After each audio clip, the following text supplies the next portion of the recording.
when the rain is falling on your face and the whole world is on your case.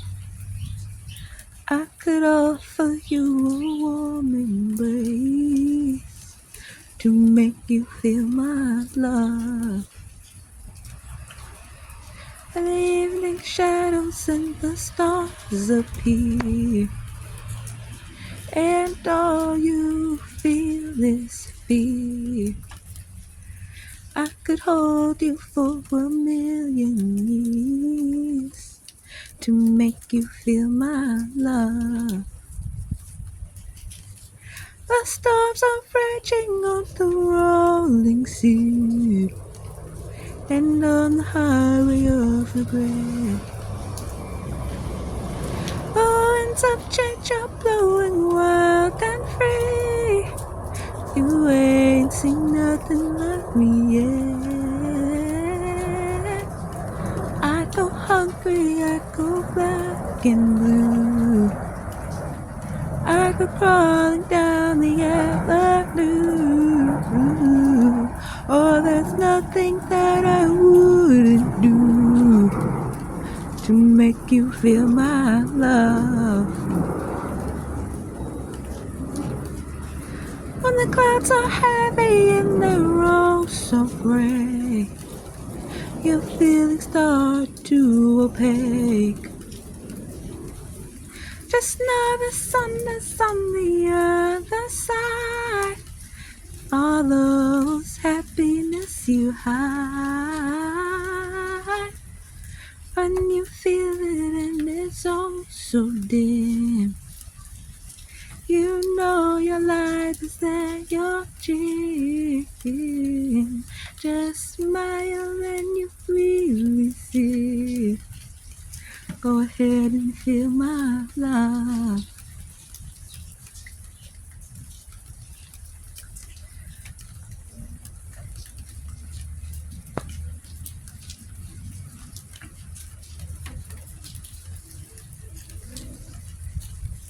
I've always been a very happy-go-lucky, loving kid.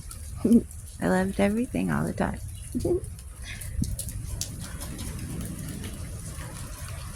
I was abused a lot as a kid, abused into adulthood.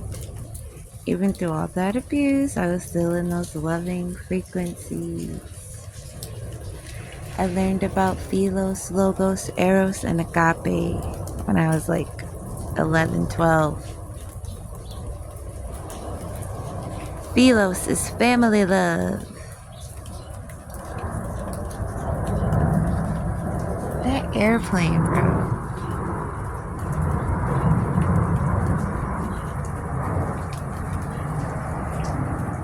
Nuts. We've had like 3 go by. Anyway, Philos, family love. Logos, love for inanimate objects, animals. Eros is the love you have for your partner. And agape love is the love and frequency of the Lord. The love that the Lord gave the whole world. The love that was more than love.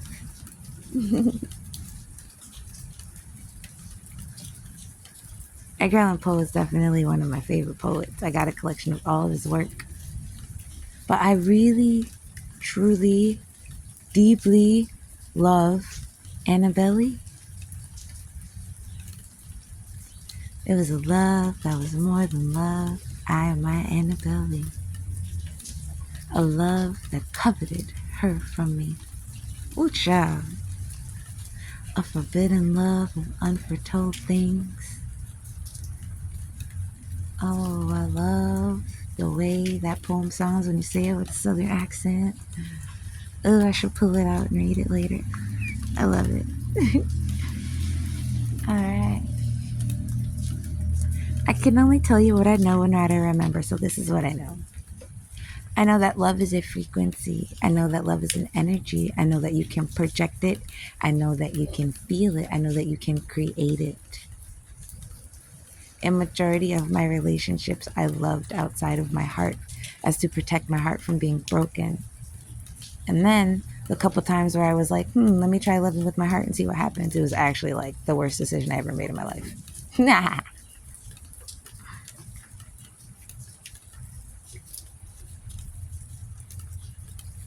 The frequency of love can be felt through the rose quartz crystal. You also project it and feel it right when the baby is born. Your body has to, your brain has to. You're gonna check out and fucking die because what the fuck, that shit hurts.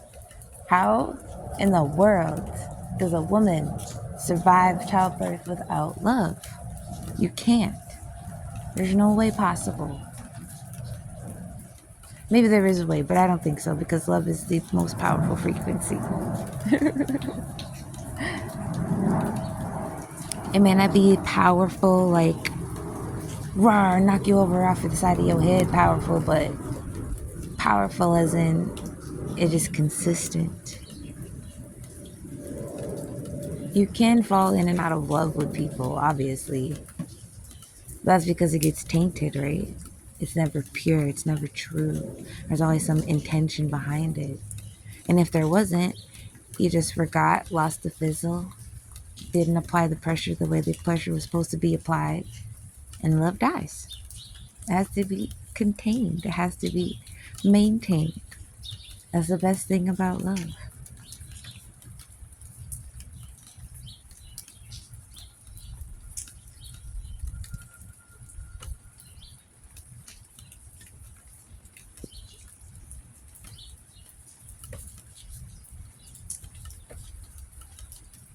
There's so many love songs, so many poems, so many people expressing and describing how love influences their life. And the key to it, the key to having and sustaining love throughout your life, throughout your relationships, is establishing it within yourself first. Wow, why is that so hard? Why is it so hard to love ourselves? Because we've been trained throughout our lives to see and pick out and point the flaws in ourselves. Those silent whispers that tell us we're not good enough, we're not doing enough. These diminishes our self-love, and other people's energies influence that too. If you're around somebody with really heavy depressed energy, that shit rubs off on you, and now you're in this depressed heavy ass energy, but you love your best friend, you love hanging out with your best friend, you have good times together, right? Lo and behold, half the time you're just sitting in your phone looking at memes, having little happy laughs, not really having a deep conversation, not really getting to the root of anything, just spending time in each other's space. Not to be alone, to fill that fucking void. You can't fill the void. It is there for a reason. That void within your heart, where you feel like you can't be loved, or you feel like you can't love, that void has a fucking root. It has a seed. Once that seed is fertilized and watered and nourished, it grows. And once that seed grows, you get nice, thick, solid fucking roots. Once those roots grow, you start developing petals, and those petals develop that self-confidence and that self-worth. And then you have a flower of love within your heart. So you can go through shitty situations and go through traumatic situations and still come out on top because it didn't diminish your self-love, self-confidence, and self-worth. It didn't diminish your mindset. That's why so many light workers have so many, their pasts, like if you ask them what they've been through, they have so many adversities. You're like, fuck, how did you survive that? A regular person would have just offed themselves. Not to be like that, but some light workers have really terrible stories like that. And you're like, wow, how did you survive that? Where did you get the willpower? Where did you get the courage? It all starts with the love and belief in yourself. You can have self-doubt and stuff. I definitely doubt myself all the freaking time. Are you kidding me?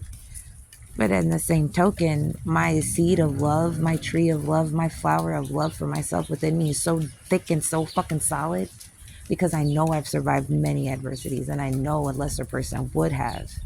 You feel me? A lesser person would have survived with codependency, with drug abuse. I didn't. I went the other route. And I very, very much appreciate that about myself. So no matter what I go through, no matter how sad I get, no matter how badly I get triggered, at the end of the day, I know my resiliency is a motherfucker. I'm so happy and thankful that I have that instilled in me.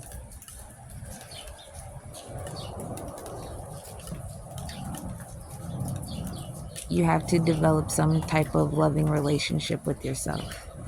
That's why I gave you all that homework, those self-love sentences, starting to build your self-confidence, reflecting on those good attributes and qualities of yourself. Something, you got to start developing some type of stepping